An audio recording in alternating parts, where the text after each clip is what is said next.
Good evening to those of you who are good afternoon to those who are in America. Greetings from Yaoundé, Cameroon. Please kindly leave us a message. Tell us who you are and where you are joining us from. Hello. Welcome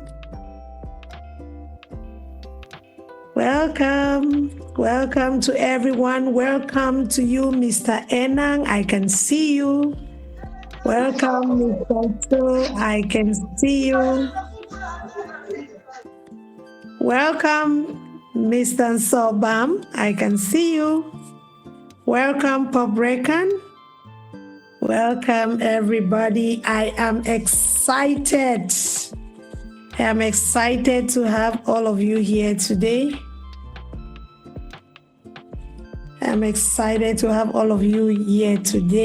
And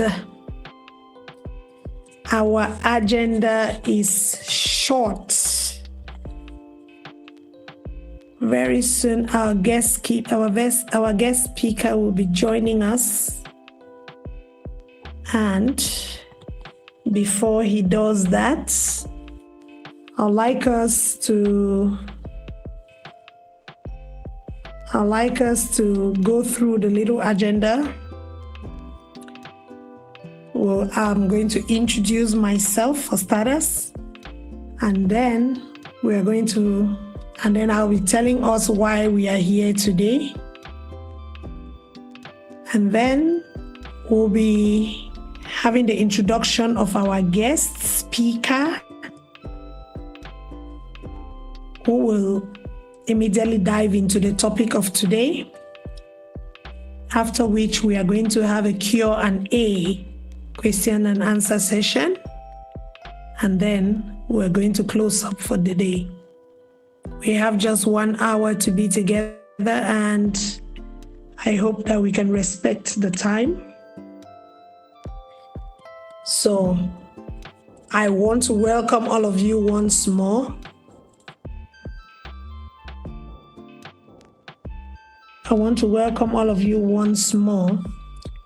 While we are waiting for the guest speaker, can we kindly indicate from where we are joining this meeting today? Send us a message. What's your name and where are you joining from? I can see participants from India. I can see participants from Cameroon. I can see participants from Kenya, Nairobi. Wow. I can see participants from America. We are excited to have all of you on board. Today we will be having a discussion on identity and masculinity. We will be discovering the modern model man, and our discussion will be wrapped around the fundamental question, why am I here? So keep on sending us messages about where you are coming from, where you are joining us from, and what your name is. Thank you. Hello, good evening. Okay, so I think in the next 1 minute, we are going to get into our agenda. Joining us from, and also tell us your name. And I invite you to be very keen while our guest speaker will be talking to us, because we are going to have a question and answer session after that, and we are counting on you. We are counting on you to pose questions and to bring up your ideas about this topic. Okay. Greetings once more from Yaoundé. My name is Bernice Enangso, And the best part of my life is being a mother to boys. I have been a mother to boys in the last 23 years. I am married. I am also a sister to so many men. And in the course of my daily activity, I work with the young men. And I must tell you that the hardest part of being a parent, an African parent like myself nowadays, is going through the noise that exists in this era where the children are exposed to different narratives about what their identity is. We have different definitions, various definitions showcasing manhood in ways that we naturally did not know them. Some people talk about the alpha male, others talk about the male princesses, others project the macho man, the transgender man, the wealthy man.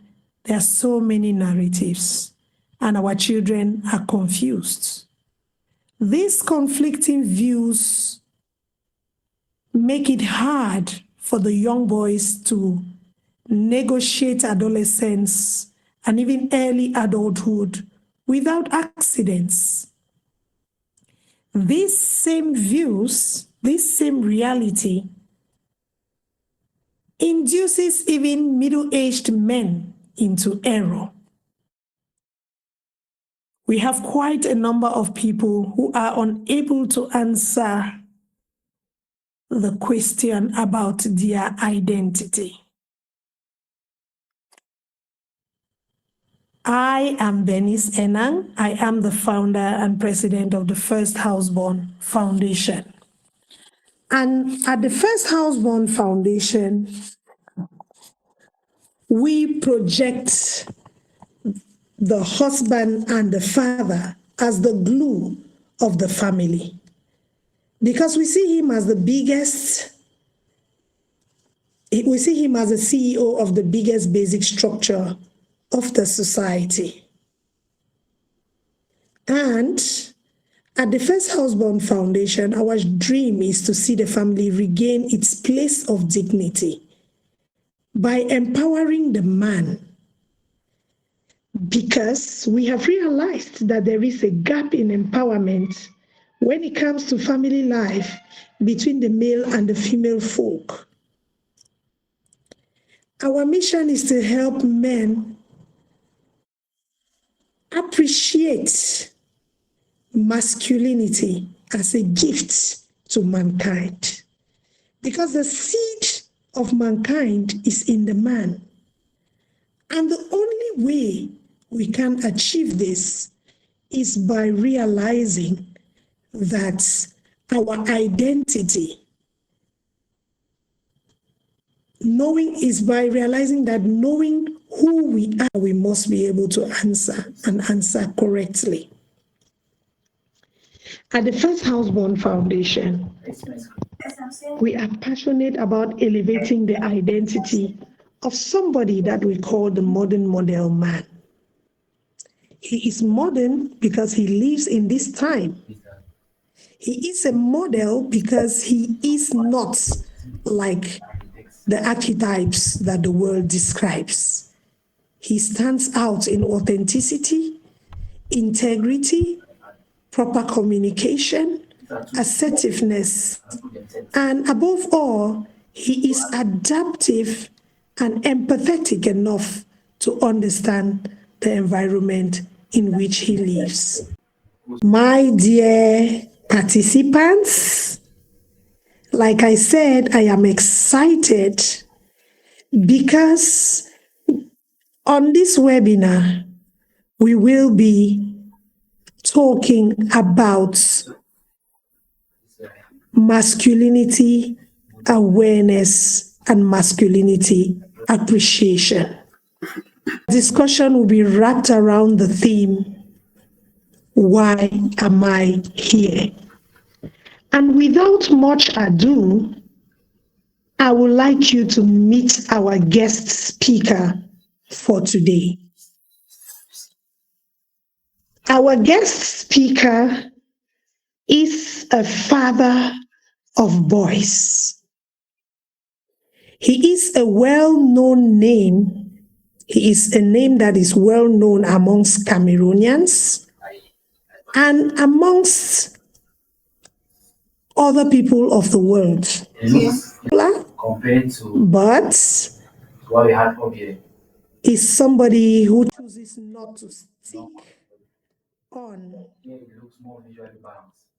not to stick on the popularity that he has gained over the years through his skillfulness at football. He is an embodiment of both fatherhood and manhood. And permit me say that he is a modern model man. I will not be able to give you all of his accolades, but I know that before he delves into the topic of today, he's going to add more light. He's going to shed more light on who he is. So, gentlemen, let us welcome our guest speaker of today. He is called Mr. Eyong Eno. Over to you, sir. Thank you so much. Thank you so very much, Mrs. Anna. Good evening to everyone. It's so good to be connected and joining you all today. I hope you can all hear me. I hope you can hear me very well. If you can hear me, just give a thumbs up. Let me know that you can hear me. Awesome. Great. All right. I want to thank you once more again, Mrs. Enam, for setting this meeting tonight. Your passion, your drive to see uh, boys become men, men become fathers, and fathers will build legacy from a kingdom perspective, from a godly perspective, from an honorable perspective. It's not going unnoticed, and it's something that is going to spiral to the next generation. Thank you for your heart, the heart God has given you to see that young men are not just raised up, but they are empowered to know who they are, what they are here for, why they are here for, and the legacy they must leave to represent the reason for which they were born. For those of you who were not in our first session, I'm sure Mrs. Enna will talk about that. We did talk on identity, and we didn't talk on who am I in terms of how do you define yourself? Where is the definition of yourself coming from? Who is the person who defines you? You know, if other people define you, then they determine your identity. If you define yourself, you determine your identity. But if God defines you, then God is the one who determines your identity. And that is the confusion we have today. Some people are wondering whether they are male or they are female. Some are wondering whether they are a boy or a girl. Some are wondering whether they are in the middle or in the extreme. So just to kick off on the conversation with today, I wanted to talk about 2 to 3 important things that we have no say about. The first thing that we don't have a say about is the sex that we are born with. Nobody has a say on it. I'm talking about 3 important secret things. Nobody determines the sex they are born with. Number two, nobody determines the family they are born into. And number three, nobody determines the country in which they are born into. These 3 things are very sacred. And if you were here when I was sharing the last time on identity, I talked about how your source, which is God, it's your original identity comes from Him. But I talk about your functional identity comes from these 3 things. Your functional identity comes from the country you're born in, the family you came into, and the sex with which you're born with. These things determine your functional identity because the culture, the belief, the religion, the tradition will shape how you are molded moving forward. And so that is very important because it gives you a sense of belonging. It gives you a sense of value. It gives you a sense of uniqueness. Okay. We are not all speaking American English. We are not all speaking Chinese or Indian. You were born in a specific country with a specific reason, and you have a unique identification from where you come from, because the next thing we're going to talk on is related to that. Now, setting the foundation on the course that we are doing, on the program we are on, if we have already cleared the fact that your identity is both original and functional, and based on that, you know now that the source of your identity, you know what it means to have an identity. Why were you given that identity, and why are you here, is what we want to talk about today. So if you don't mind, I'm going to say a brief word of prayer and we're going to move forward. It's going to be a very brief session today. It's not going to be long, so that we can have some questions and engage, and so that I don't load you with too much stuff. So if you would bear with me as a child of God and as a man of faith, I would like to pray before we start. So let's just pray. Dear Heavenly Father, thank you for the time that I'm going to spend with these great men and women that you have permitted us to be together at such a time in this platform. I ask that you would bless this moment, that you would help us to learn, to grow, to be inspired, and that we will each move from where we are to where we ought to be after this session. We ask for the inspiration of the Holy Spirit, who knows all things and knows all truth, and is able to lead us in the way we ought to go. Thank you because you already planned for such a day, and all that you have destined to happen, to be spoken, and to be touched this day would be manifested. I ask that you give me wisdom and understanding and the capacity to communicate your will, your purpose, and the message in a way that everyone here will hear and receive what they have to receive, so that they can move from the identity into capturing why they are here. For those who already know it, it will become clearer. For those who do not know, they will start to walk into it. And for those who are completely confused, they will get clear understanding today. Thank you. Let the hearts of everyone be ready to receive with meekness and with gladness. In the name of Jesus, I pray. Amen. Okay. Amen. All right. So quickly, I'll read a Bible verse so that we can move very fast. The first Bible verse I'm going to read is Genesis chapter number 2, verse number 15. Without going too much into the whole long story behind, we all know that from Genesis chapter 1, chapter 2, God created man. But after man was created, his identity was set, his culture was set, his environment was set. But now, why was he created? God had created man in his image and in his likeness. God had created man. But why did God create man? So I don't know. Is it very clear, please? If you're getting any, if I'm speaking and it's not clear, just signal me so that I can make sure I correct. Okay. All right. So why did God create man? God already created man, put him in the garden. But why? Why did he create him? We just look at a few things here. It's very important for us to touch. Genesis chapter 2, verse 15 says, and the Lord God took the man. So God created man. You could put your name there. I can put my name. So God created Eno. God created Nicole. God created Bless. God created, I see Pop there. So I don't know who is Pop. There's a lot of beautiful names I'm seeing on the screen. I see Boo Boo also there. So if that's not your name, it will be interesting that I'm calling you Boo Boo when it's not your name. I also see Enang up there. Then I see myself and I see So. So let's say God created So, and God created man and put him. So the man that God created, he put him somewhere. God did not create the man and leave him to wander and get confused and trying to find where his position was. No, no, no. There was a specific place God created man and put him. That's the first thing I want you to know. In terms of understanding why you are here, you should know that wherever you find yourself is not by chance. You were put there. God created the man and put him on ask where he had to be put. And that's also some of the things that I mentioned to you, that there are certain sacred things that we don't have a decision over.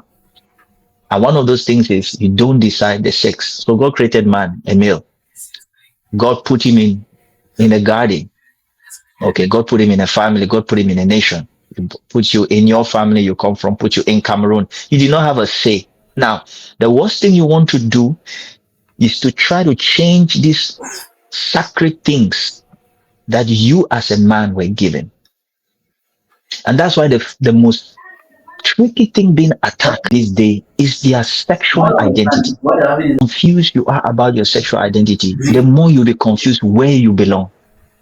Man is of his sexual identity, the more it's easy to find his place where God has put him.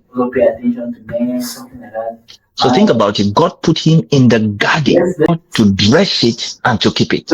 He also named the animals. Yes, he also was there, but it was work given to him. God gave him work. He was created to do work. To do what? To dress and to keep. The word to dress means to nurture. To keep means to protect. It means to be able to manage. Man was created to be a manager. Man was created to be an administrator. To be an administrator.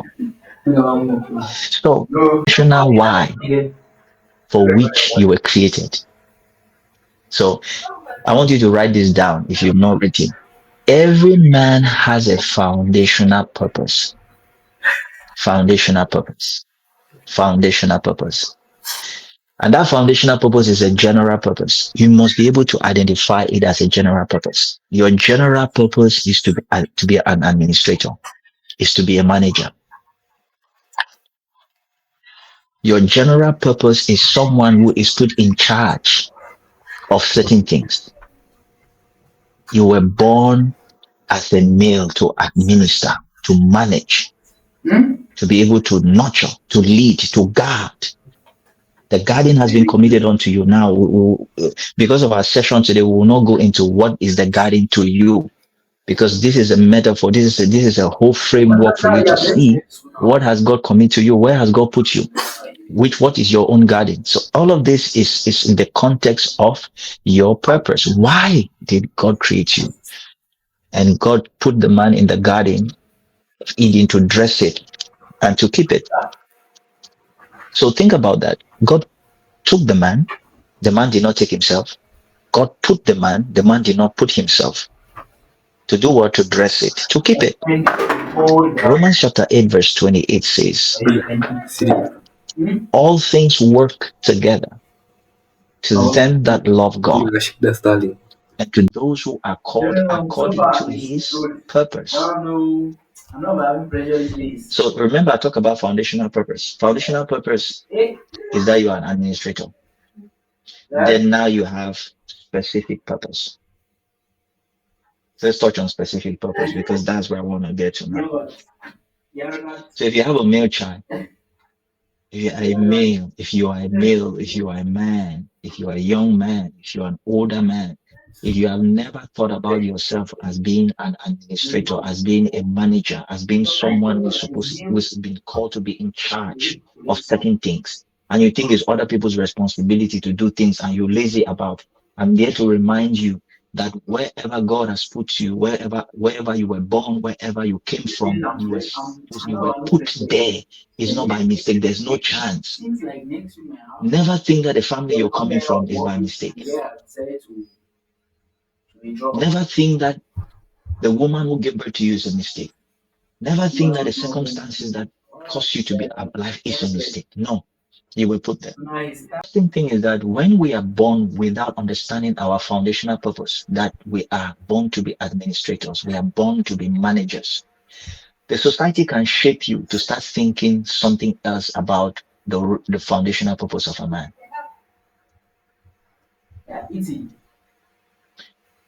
The society, the community, the culture can shape you different to have all these views, like Mrs. Enna was saying. We have all these views battling us from social media, from movies, from from internet, from all the blogs, from events happening around you, corruption, politics. There are men in authority who are sending the wrong signal of what it means to be a male. Speak like that. The thing that we feel, you see, the thing that we feel, we start to act like that. A man who was never raised, who was never taught that he was foundationally born to be a manager, will think that people owe him things. He will grow up with an entitled mentality. He will grow up with a mentality that people are supposed to do something for him rather than what he is born to do. He will be more focused on what people are supposed to do for him or what people are not doing for him rather than what he has to contribute. He will be more conscious from the external than conscious of who he is, the internal. He will be more conscious of what other people have than what he has. He will be more conscious of other people's things than his own things. And that foundational understanding that you were born to be a manager, you were born to be someone who administers the things that you were called to do is so important. I'll share you a quick story. You know, one of my mentors when it comes to purpose that listening to him really transformed my life is Dr. Miles Monroe. And in Dr. Miles Monroe's book, The Pursuit of Purpose, he said something. He said the greatest tragedy in life is not death. Yeah, a lot of people fear death. He says not death. The greatest tragedy is not death. The truth is that the day you were born, I usually say this way, the day you were born to die. So whether that death will happen in 50 years, 80 years, 120 years, as long as you were born, death will come after that. What you do in between is what determines the value of life. So he said the great strategy in life is not death, but a life without a reason. He said it is dangerous to be alive and not know why you were given life. It is dangerous to be alive and don't know why you were given life.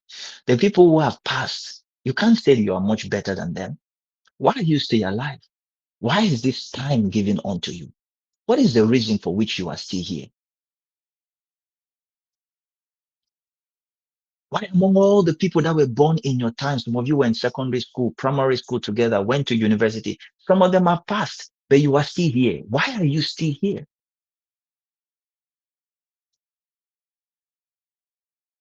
Why are you still here? In this book, Dr. Miles shares a very intriguing story that I want to share with you. It's a story that Dr. Miles shared in that book, The Pursuit of Purpose. And this story is about a man named Mr. Cambridge. Mr. Cambridge was one of the most wealthy men in his community, one of the most wealthy men in his city. And there was a young man was born in that city and was looking up to Mr. Cambridge. And the young man's name was Winston. You all know, probably some of the young people who are here who maybe watch me on TV play football, and you're looking at me and saying, "Oh wow, that's Eno. I used to watch him." You are amazed. Or maybe there's some other person, maybe a musician or a doctor that you grew up admiring and looking at them and like, wow, this man is amazing. I admire them. This is the kind of man I want to become. This is the example of man I want to be in my city. So what was Mr. Cambridge's life like? Mr. Cambridge had built a successful business. He was the most wealthy man in his community. He had 3 children who were doing amazingly well at school, and they had already graduated and they were receiving jobs. They think that every parent would be happy. He had built a reputation of a respectable man, a known person, someone who is caring, someone who has achieved the highest level of success in his community. From a distance, this is how everybody saw Mr. Cambridge. And then suddenly, something happened in a certain day.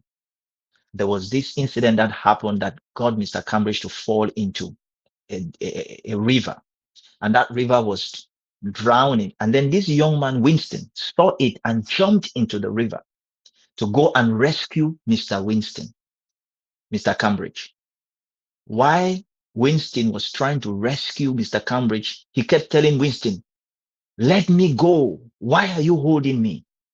And Winston, as a young man, could not understand why this great successful man that he admired, who was about to die, he wanted to save him because this man is so valuable. This man is a great man. This man is an inspiration. But Mr. Cambridge says, it is this your good work to save me that is killing me even more. But a young man persisted, swam with Mr. Cambridge and brought him to the shore and took him to the house. And that statement that Mr. Cambridge was making, let me die. Why are you saving me? He didn't understand why such a successful man who has a family, is known, is popular, will want to die. And later on, Mr. Cambridge came to the young man and said to him, all of you know me as a very successful person. All of you know me as the most wonderful person around. He said, but I am empty. All of these things I've done, what was it for? I did it for people. I never lived for myself. I never found the original reason for which I was here. As I'm talking right now, some of you are older, some of you are younger, some of you will grow older. The worst thing in life is to live on the terms of other people, is to live and never really discover why you were really here. And you realize that you were playing out a script written by other people and you had no part to play in the script.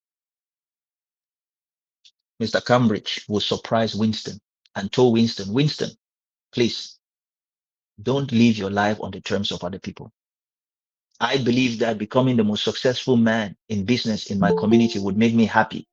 I achieved those things. I thought being a father, having children who are successful, I will be happy. I thought that doing all the good works, making the community to like me, I will become happy. I have done all those things at my age at 70.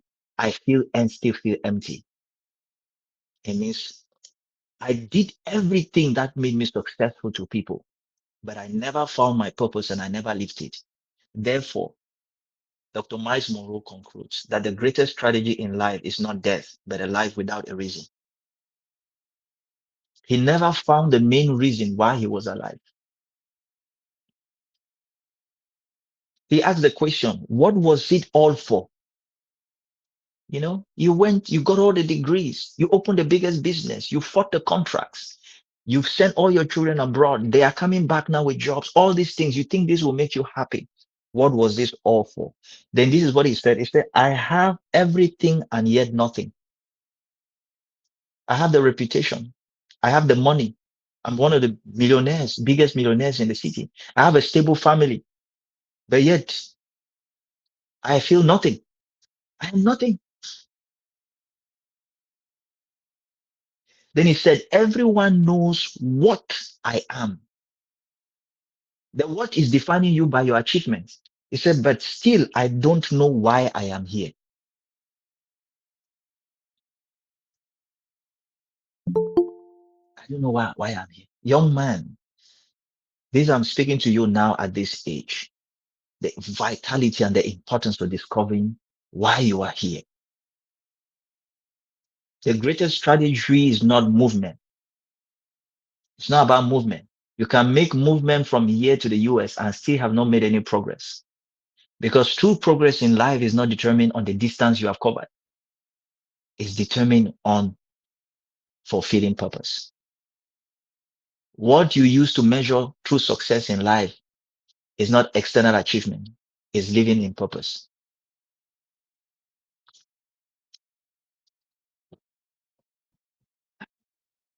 Life without purpose is like a rider on a rocky horse.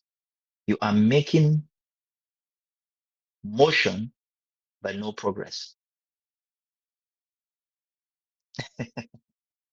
You are making motion, you are making movements, but you are making no progress. And so it's important to understand purpose. Until you understand purpose, your existence will have no meaning.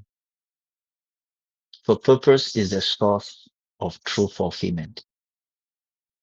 You know, I'm in the football world. I've been in football world for a couple of years. And I tell you, I've seen footballers who have played at the highest level. They have won trophies. They have won league titles. They have earned a lot of contracts. Some of them have had all the encounters with women as much as you want. But as life dwindles, they come to a place where all those things, they are like fecal. They have evaporated.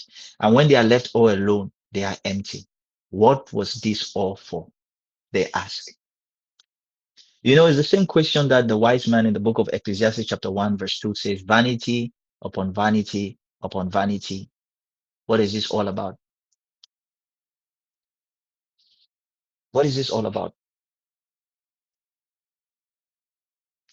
If you live without fulfilling the reason for which you were born, you would have wasted God's time, your time, the earth's resources.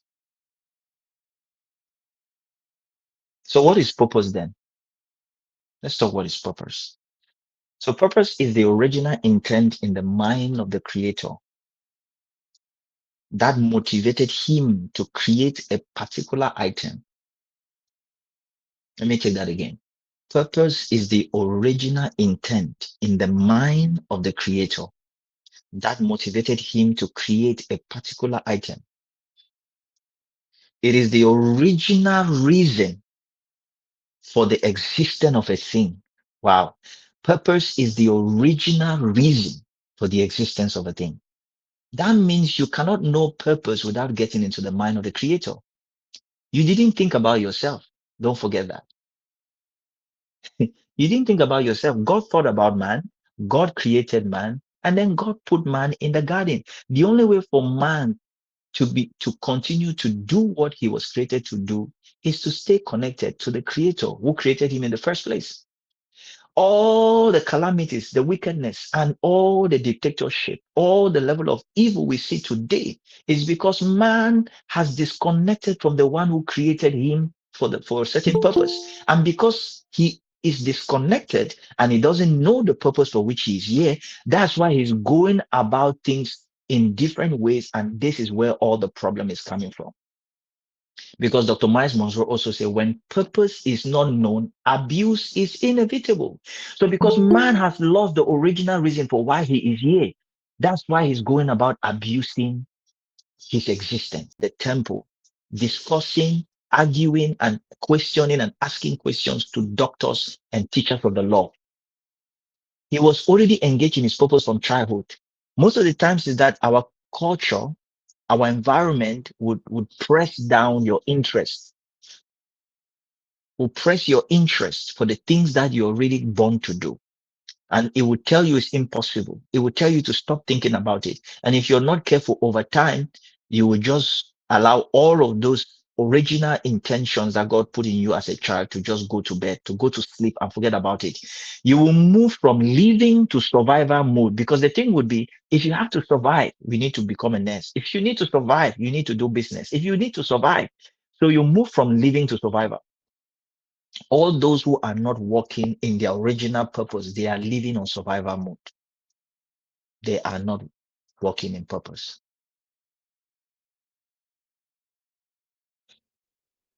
Life without purpose is vanity. Ecclesiastes chapter 3, verse 1. Say, for everything there is a time and a season under heaven. For everything there is a season and a time under heaven. What is purpose to you? Why are you here? Have you thought about it keenly? Do you know what your purpose is? Do you feel confused? You don't need to be older to know what your purpose is. From a little child, I use the story of Jesus. And many of you, if you can reflect, if you're older here, you can reflect on your childhood. And some of you who are young people, you can reflect some of the things that you had interest in when you were young. Some of the things you were born with solutions in you to come and fulfill purpose. You were already fashioned and sent to come and live purpose. That's why you must connect with your creator. That's why you must commune with your creator, because he's the source of your purpose. Men who understand their identity, find their purpose, have men with solid foundation that you can build the rest of the things under. Men who are not sure about their purpose will struggle with self-confidence, will struggle with approval, will struggle with recognition, will struggle with attention. Finding your purpose will give you a sense of relevance, a sense of importance, a sense of living, and a sense of certainty about your life. You have a clear picture where you're going, what you want to do, and then, of course, you have to learn on how to achieve it. These are some of the basic things I wanted to share with you today. As we close, if you want to know, if you are not sure about your purpose and you want to have some elements with your purpose, number one, you have to reconnect to your creator. You have to reconnect to your creator. You have to get back into time with the one who made you, because he's the only one who can open up your purpose to you. That's one. And if you knew your purpose, but now you are in a situation where you're not sure, you need to go back again and go check the original story. And if you're here, you know your purpose, but at some point you feel like you're lost. It's because probably what you knew was just a small part of your purpose. There's more that you don't know, and you need to seek more. Your purpose is like an onion. See, an onion has layers. When you peel it, you touch just one layer, and you need to move from layer to layer. So when you were a young man, maybe the interest that you had was, I don't know, was in writing. As time went on, you started having interest in law, and you're thinking, is things changing in my life? No, everything falls into place. The writing was supposed to help you so that you're going to get into law. And then maybe you're going to be one of the writers who is writing laws, always writing books, always writing articles. So everything is falling into place, and you need to be able to recognize that. What are your interests? As we close this session, I want you to take some time to sit with yourself, evaluate your whole life. If you are a very young person, if you're a middle-aged person, if you're an older person, let me tell you something. Your plans can change, but the purpose, your God's purpose for your life can never change. Everything around you can change, but God's purpose in your life cannot change. The reason for which God created you to be here, He's never going to change His mind about that. It's constant. You can have all the plans that you want. Your purpose is there waiting for you, because the reason for which you were here is there. It's constant. If you don't align to it, you will never feel fulfillment. So take some time. The assignment I'm giving you is take some time to sit with yourself and ask yourself these three questions. What are the three top interest things in my life which does not have any form of profit? What are the things that interest me that does not have any gain in terms of finance, in terms of recognition? It's just things that I have natural passion and drive for.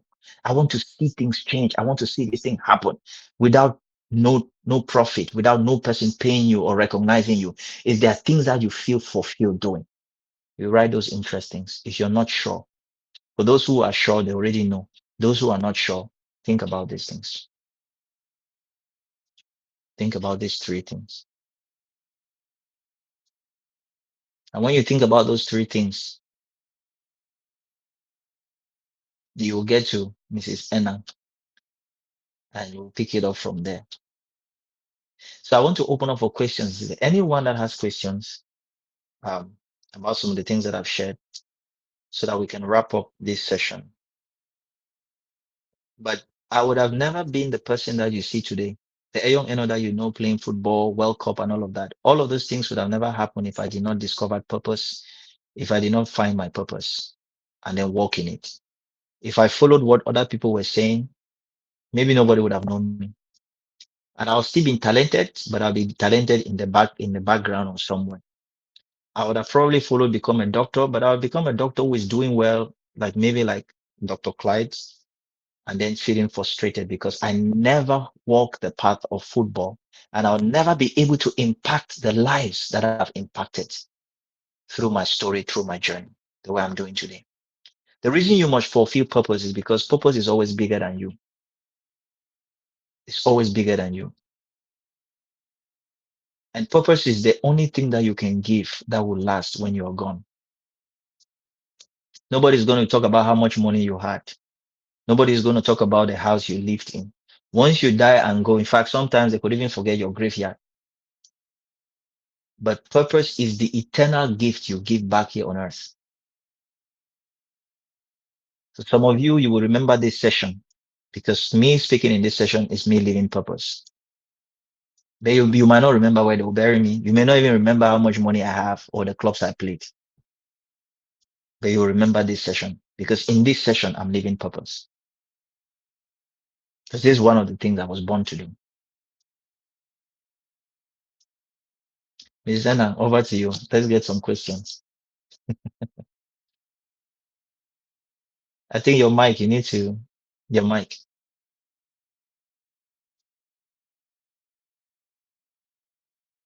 You have to unmute your mic, Mrs. Zena. Okay. Thank you so much, Mr. Eno. That was a very insightful session. And I'm going away with these words that purpose must always be bigger than I am. Purpose must outlive me because the greatest tragedy is not death, it is a life with no reason. When you don't know your purpose, abuse becomes inevitable.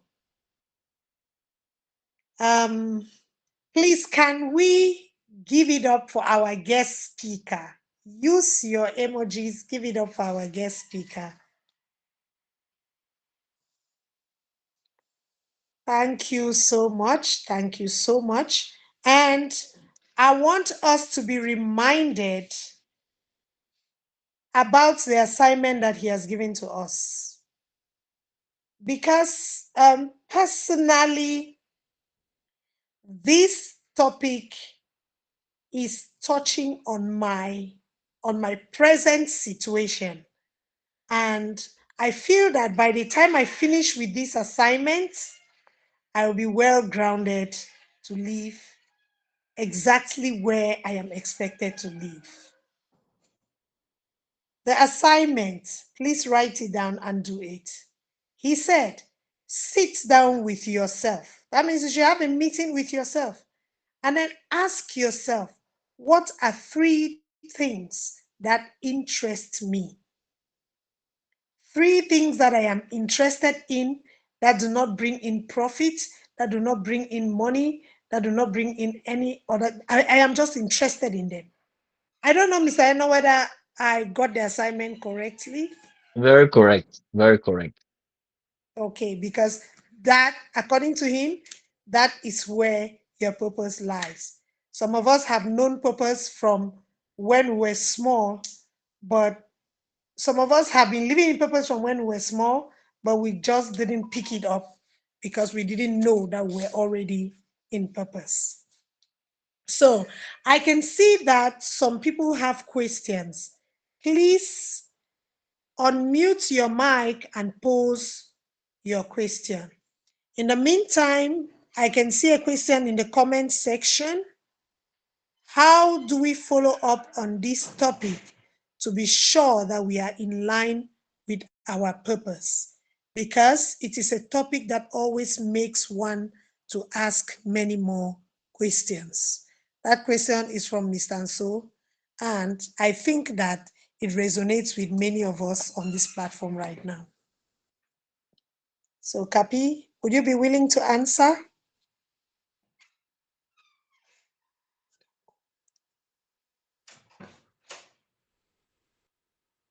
Yes, of course, I'm willing to answer. So this is how I'm just going to again. It's a question that does not have a straight answer. You can't give a full answer now because it has different layers to it.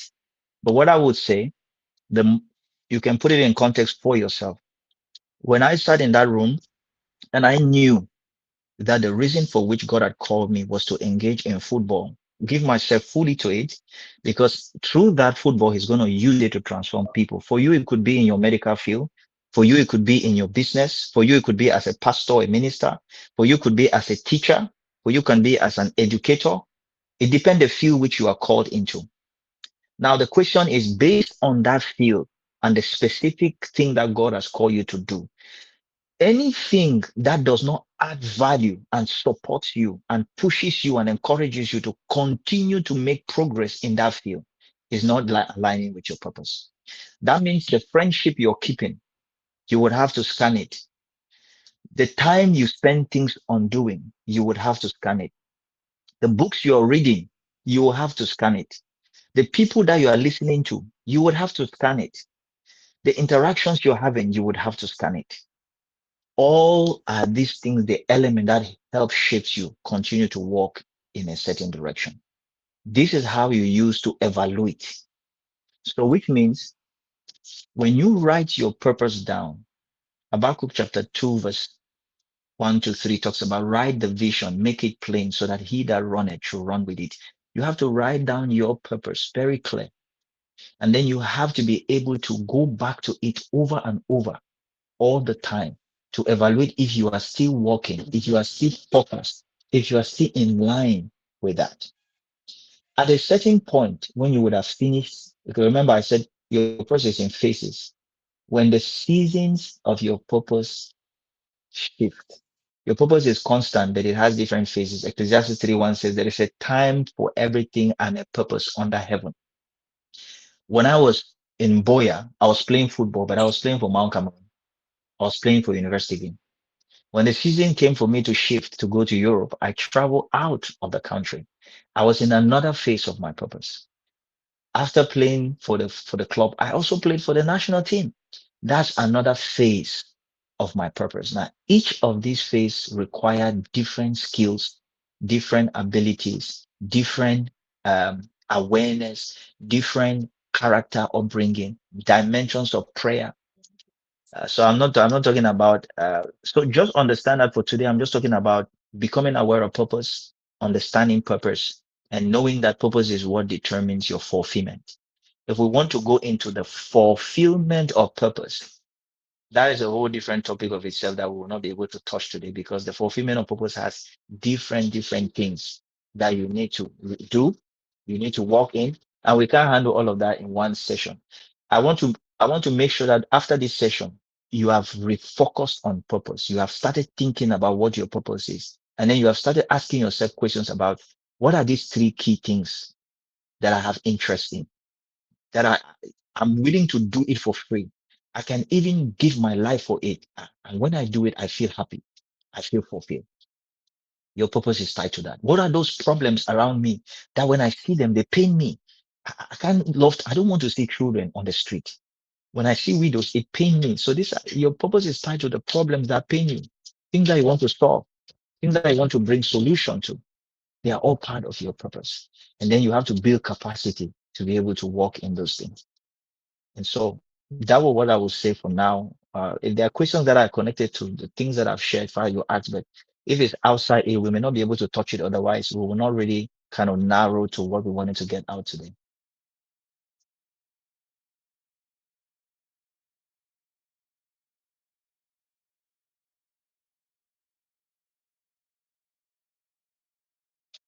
Mrs. Anna, you have to unmute. You have to unmute your mic. Okay, thank you very much for that answer. So, do we have any other questions, please?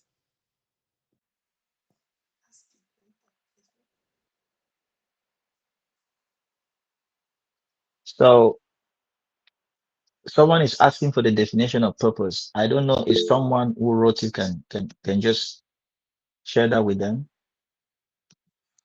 If there's someone who captured it, maybe you can say it. It's a good way to also get people who are in the session to also say something. Does anyone want to answer that? What's the definition of purpose? The meaning of purpose?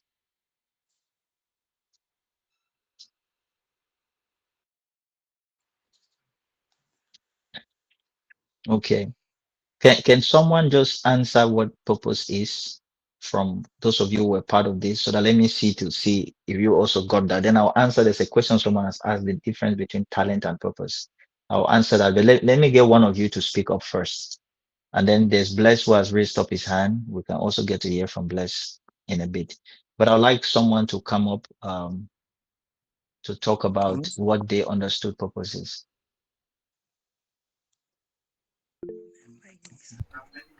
Okay, so for me, from what I've understood today, I think purpose is the reason we were created and the direction the life is meant to follow. In summary, that's what I've understood what purpose is. Very correct, Bless. Purpose is the original reason for which you were created, and is the only thing that can bring fulfillment to you. When you're not living it, you will never feel fulfilled. You can do every other thing, become even the biggest person people call you, but you'll still feel empty until you fulfill purpose, until you're living purpose. So there is Kimbi who asks about what's the difference between purpose and talent, right? Purpose is the reason for which you were born. Talent is one of the things that you are given to help you fulfill purpose. So I was given the talent of football, but the talent of football is not my purpose. The talent of football is for me to give me access into the world of football to meet people. And don't forget, purpose is usually about people beyond yourself. It's bringing solution to people. So football is a talent that gave me access. So talent will give you access. Talent will give you. That's why the Bible says, "See a man who is diligent in his business. He will sit before, before great men. He will sit before kings." So talent gives you access. The places I can enter to, the people I can meet today, is because of football. And so that access gives me the opportunity to be able to mentor players, share the gospel with them, encourage them, be a counselor to them, be a pastor to them, be a blessing to them, because football has given me access to those people. Through football also, it's giving me some level of, uh, you can say popularity or stardom, as some people call it. Through that, it means you have influence. There are people that will listen to you because of the fact that you're a footballer. So that's what talent will do. Talent will give you some level of influence, will give you access, will give you platform. You should be able to use that now for the main reason for which you were born. I hope that makes sense. Okay, And that's so why it's possible to that's why it's possible to abuse the things that are given to you if you don't understand purpose. If you don't know why you were giving them, you will abuse it, right? You will abuse it. Okay, let's get is there any other question? So, the whole concept of purpose, which every young man that is here is listening, means you will never be someone who is they can call you an abuser because you understand purpose. So you can never abuse your finances, usually for the wrong reason. You will not abuse position of leadership if you that lives for the reason that he was put to nurture and to cater for the sphere that he's given to administer in the proper way. So any other question? I think we should be wrapping up now. Yes, there's another question, one last question here. Please, after understanding the meaning of purpose from the interaction, I wish to first of all appreciate the lectures. It's very enriching. But I have this question that is on my mind. I wish to find out what roadmap will you advise someone who, after identifying his purpose, is still struggling with living the purpose? How do we go about that? What do you advise? Thank you so very much for that question. Is that Mr. Anso? So I, I'd like to know who asked that question because I didn't Bubul, get the name. Sorry? Bubul, Bubul. Ah, Bubu. Okay, Bubu. Is that your real name or is just a nickname? It's my name. Okay, okay. All right, Bubu. When someone has identified purpose, how do they go about it um, until they get to the full fulfillment of it? So let me use probably my own scenario, right? When I was in that room, And the Lord spoke to me that He has called me to take me to the highest level of football so that I can be able to show people that it's possible to live your faith without compromise. That thing did not happen overnight. This is 2000. I only got to the national team 8 years after that. Yeah. I only played the first World Cup 10 years after that. I got to the second World Cup 14 years after that. I signed my first professional contract in the top club in Europe 8 years, 2008 after that. So the very first important thing you need to know is that once your purpose is clear, you need to understand that first purpose takes a process. It's a process. And you have to understand that there's capacity that you must build to be able to execute purpose. So let me just say this here.